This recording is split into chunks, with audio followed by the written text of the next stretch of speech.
أول تعليق من ابن شيخة مدرب سيمبا التنزاني بعد الهزيمة أمام الأهلي. تركي آل الشيخ يكشف مفاجأة عن الأهلي. إمام عاشور يكشف مفاجأة بشأن علاقته مع جماهير الأهلي. ولكن قبل بداية الفيديو لا تنسوا الاشتراك في القناة وتفعيل زر الجرس ليصلكم أخبار الأهلي فور نزولها.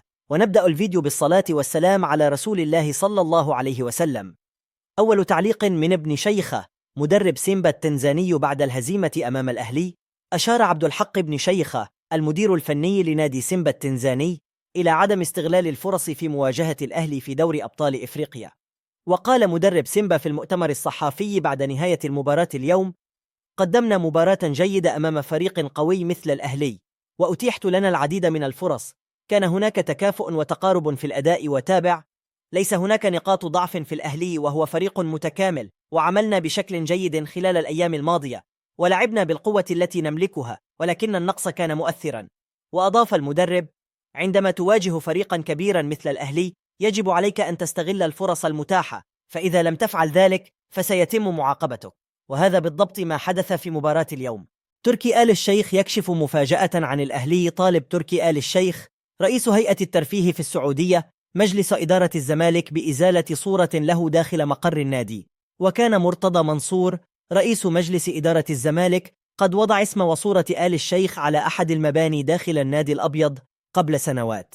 وجاء طلب آل الشيخ رداً على منشور أحمد سالم المتحدث الرسمي باسم مجلس إدارة الزمالك على موقع فيسبوك، الذي أعلن خلاله أن الفريق سيخوض مباراة الأهلي في الدور الأول من الدوري المصري على استاد القاهرة الدولي.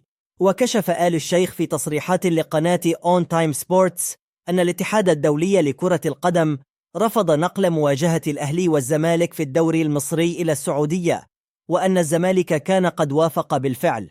وتم تفسير منشور سالم بأنه رفض من جانب الزمالك لنقل المباراة إلى السعودية. وشدد آل الشيخ على أنه علم باستحالة تطبيق الفكرة، لذلك تم التراجع عن الأمر برمته. وكان سالم قد نشر عبر فيسبوك: الفريق الأول لكرة القدم لنادي الزمالك سيتواجد في استاد القاهرة يوم 15 أبريل لمقابلة فريق الأهلي وفقا لجدول مباريات مسابقة الدوري العام. وأعلن أحمد دياب رئيس رابطة الأندية المصرية المحترفة قبل أيام توصله لاتفاق مع الناديين لنقل مواجهة الفريقين في الدوري المصري إلى المملكة العربية السعودية مقابل حصول كل ناد على $1,000,000 أمريكي. إمام عاشور يكشف مفاجأة بشأن علاقته مع جماهير الأهلي. تحدث إمام عاشور لاعب فريق الأهلي عن أزمته السابقة مع اللاعب وليد سليمان، وأنه كان بالفعل خاطئا في هذا الفعل الذي بدر منه، وقدم الاعتذار له أكثر من مرة وقبل رأسه أمام الجميع في مباراة القمة، قائلا: غلطت في حقه واللي عملته ما كانش صح. وقال إمام في تصريحات تلفزيونية إنه من الصعب جدا الرجوع مرة أخرى لنادي الزمالك، موضحا أن قرار الانتقال للنادي الأهلي وتابع: صعب ارجع الزمالك لأني اتحطيت في مكان الناس فيه، بتحبني وجمهور النادي الأهلي ربنا يعلم حبي ليهم، ونادي الزمالك لما رجعت من الاحتراف محدش فيهم قدرني ولا كانوا بيردوا عليا. وبشأن هتاف جمهور الأهلي، إمام محمد فضل يكشف حقيقة تفاوض الأهلي مع عمر مرموش. كشف محمد فضل لاعب الأهلي السابق حقيقة محاولة القلعة الحمراء في التعاقد مع عمر مرموش لاعب فرانكفورت الألماني. وقال محمد فضل في تصريحات تلفزيونية: عندما كنت مسؤولا عن التعاقدات في القلعة الحمراء رشحت النجم عمر مرموش. وتابع: دخلنا حينها في مفاوضات مع اللاعب وكان يلعب في وادي دجلة، ولكن فشلت محاولة ضم اللاعب. وأشار: كما أننا دخلنا في مفاوضات مع اللاعب إمام عاشور قبل أن يلعب للزمالك ولكنها لم تكتمل. وجاء استبعاد وسام أبو علي بسبب عدم تعافيه من الإصابة التي لحقت به خلال الفترة الماضية وتسببت في غيابه عن المباريات، حيث يرفض الجهاز الفني الاستعجال في مشاركته خوفا من تفاقم إصابته. تصريحات نارية من شريف إكرامي ضد مسؤولي الأهلي. وجه شريف إكرامي حارس مرمى نادي بيراميدز نقدا لاذعا لإدارة ناديه السابق الأهلي برئاسة محمود الخطيب وبعض الإعلاميين بسبب الهجوم الضاري الذي يتعرض له رمضان صبحي بعد رحيله عن القلعة الحمراء. وتعرض رمضان صبحي لوابل من النقد وصل بعضه إلى حد الشتائم بعد تفضيله لارتداء قميص بيراميدز على البقاء في الأهلي. وقال شريف إكرامي في حوار تلفزيوني: نحن في مصر ليس لدينا مرجعية في الحكم على الصحيح والخطأ، الأمور تسير بالأهواء، فتارة نقول احتراف وتارة أخرى نقول قيم ومبادئ. وأضاف في رده على عودة رمضان صبحي للأهلي: جميع الآراء التي سمعتها سواء من المؤيدين لعودة رمضان صبحي أو المعارضين غير مقنعة، لأن الطرفين ليس لديهما أسباب منطقية. وأوضح: المؤيدون لعودة اللاعب قالوا رمضان يقدم اعتذارا كي يعود للأهلي، ولكن السؤال يعتذر عن إيه؟ هل رمضان أخطأ في حق الأهلي؟ وواصل: ما هو حق الأهلي أو أي ناد؟ أول حاجة إن احترم العقد واحترم رموزك وتاريخك وكيانك ومسؤوليك، مطلعش أهاجم حد ولا أدخل في خصومة مع النادي إعلامية أو قضائية. عملها الخطيب: الأهلي يخطف صفقة الزمالك مقابل 20 مليون جنيه.